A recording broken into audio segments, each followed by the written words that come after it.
Make this quick video. I just wanted to show you this guy's setup.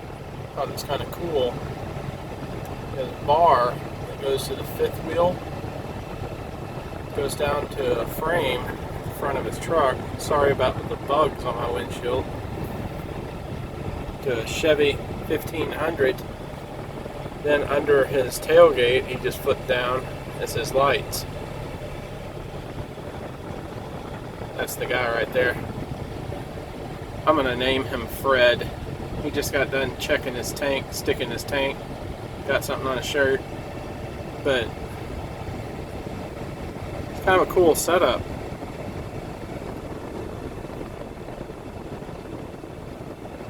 Looking like he's working for this company here. I don't know who that might be. But that is kind of cool. But today I'm driving a Peterbilt.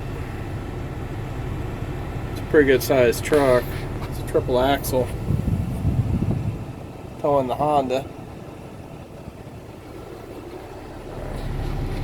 Well, that's all I wanted to show you. I just wanted to show you this dude's setup. It's kind of cool. I'm out here in Kansas in the middle of nowhere that it loves. Saw him roll up. I've seen this guy before. I don't know who he is, but I do like his setup.